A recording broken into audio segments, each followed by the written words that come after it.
Nous allons d'abord présenter la question, puis nous intéresser successivement aux acteurs de l'opération, à la structuration du montage sur le plan juridique, puis financier, et nous terminerons en évoquant le triple effet de levier généré.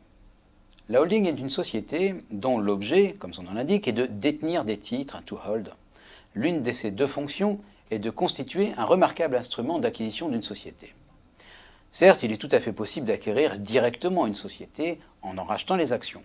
Mais c'est se priver des très intéressantes possibilités d'optimisation qu'offre l'acquisition par le biais d'une holding. Cette deuxième voie consiste à interposer une personne morale entre le repreneur et la cible. Le mécanisme est simple. La holding s'endette pour acquérir la cible et rembourse ses dettes par la remontée des dividendes obtenus en ponctionnant la cible. Cette manière de procéder est fortement recommandée en raison du triple effet de levier juridique, financier et fiscal qu'elle procure. On parle d'ailleurs en pratique de LBO, pour Leverage Buyout. Mais il en existe différentes variantes au nom plus ou moins exotique. Le LMBO, Leverage Management Buyout, est bien connu. Il désigne le LBO réalisé en concertation étroite, voire à l'initiative des dirigeants ou des salariés de l'entreprise. Une forme de LMBO est le RES, le rachat de l'entreprise par ses salariés. Le FBO, pour Family Buyout, permet de réaliser un LBO dans un but de transmission familiale de l'entreprise. Par exemple, le chef d'entreprise peut réaliser un partage équitable entre plusieurs enfants en créant une holding.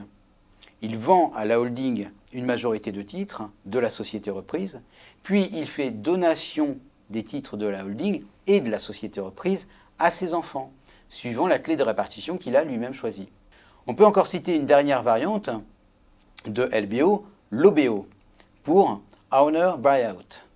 C'est une sorte de vente à soi-même par interposition de holding. L'intérêt est d'exercer l'effet de levier à son profit en récupérant le prix de vente de la société cible tout en maîtrisant le capital de la holding qui s'est endettée pour l'acquérir. Mais je vous propose de revenir à la figure de base du LBO et de l'envisager sous 4 aspects.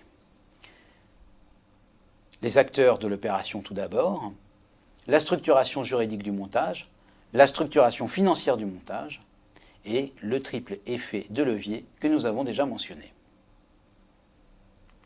Les acteurs de l'opération de LBO, tout d'abord, sont aisés à définir. D'une part, il faut une société cible. Son profil est d'ailleurs toujours le même. Il faut une société riche d'actifs ou de potentiel.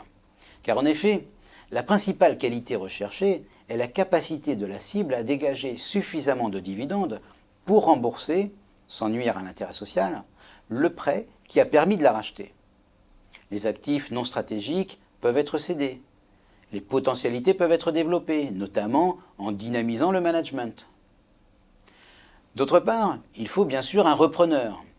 Il y a 3 catégories de repreneurs. Le repreneur personne physique qui souhaite développer l'entreprise tout en se constituant un patrimoine professionnel. Il peut aussi s'agir de sociétés concurrentes, désireuses de se développer par croissance externe. Enfin, bien sûr, le LBO est l'opération fétiche des fonds d'investissement. Et dans ce cas, le sort de la cible est d'être restructuré, rentabilisé, puis revendu avec une plus-value à échéance de 4 ou 5 ans. Enfin, il faut une holding de reprise, ce qui nous amène à évoquer la structuration juridique du montage. La structuration juridique du montage, quant à elle, est très simple. Concrètement, il faut d'abord mettre en place la holding qui servira de véhicule de la reprise. Il peut indifféremment s'agir d'une société préexistante ou d'une société créée à cette fin. La création d'une société dédiée, une newco dans le jargon pour new company, est généralement préférée en pratique. La forme sociale, quant à elle, n'a pas d'importance dès lors qu'elle a la personnalité morale et relève de l'impôt sur les sociétés. La SA et la SAS sont les plus adaptées en raison de la facilité à céder leurs actions.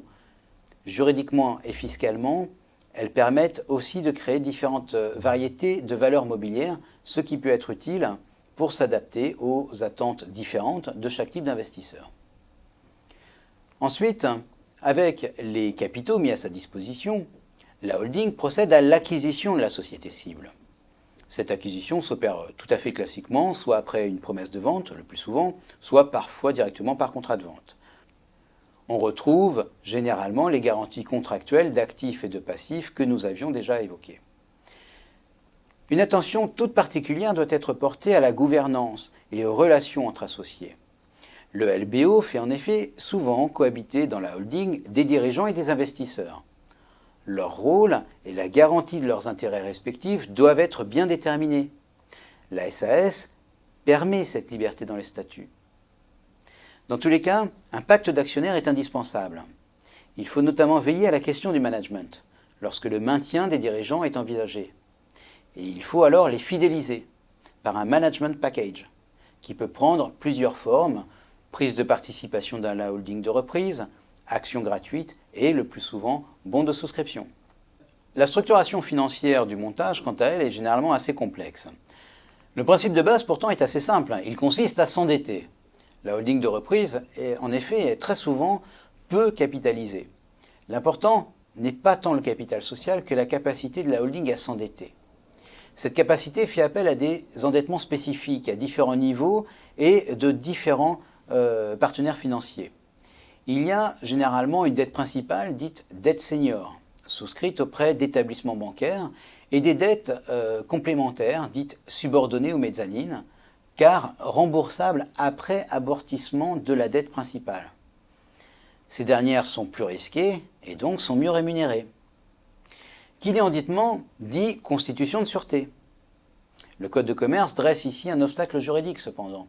Il est rigoureusement interdit à une société de consentir une sûreté en vue de l'achat de ses propres actions par un tiers.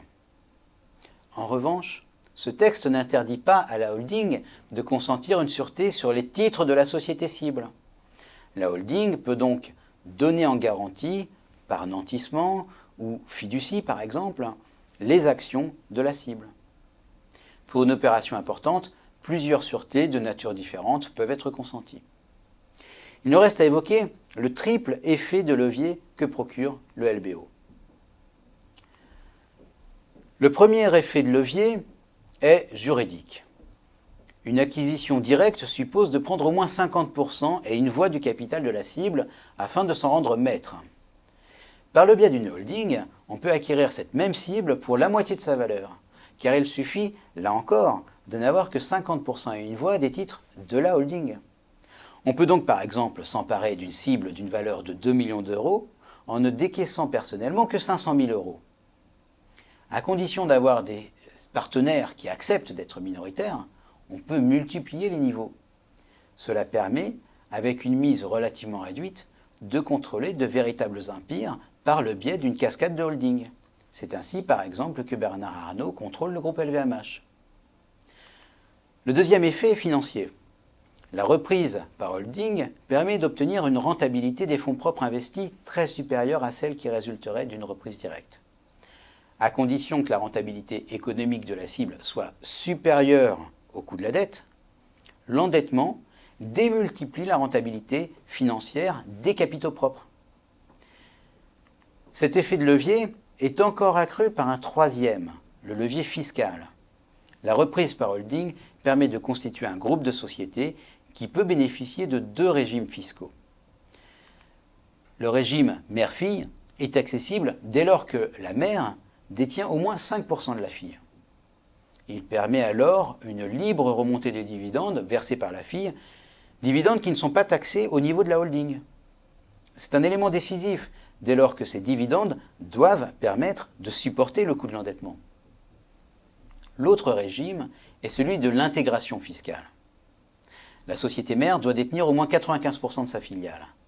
Et dans ce cas, non seulement les dividendes sont exonérés, mais surtout le groupe est considéré comme un contribuable unique. L'intérêt est de pouvoir imputer les déficits de la holding, liés à ses frais financiers, sur les résultats de la filiale. Et l'impôt sur les sociétés se trouve diminué d'autant. Pour conclure, il faut néanmoins souligner un danger du LBO. La société cible ne doit pas être vampirisée, c'est-à-dire vidée de ses ressources pour éponger les dettes de la holding. La gestion et la remontée de dividendes doivent demeurer conformes à l'intérêt social.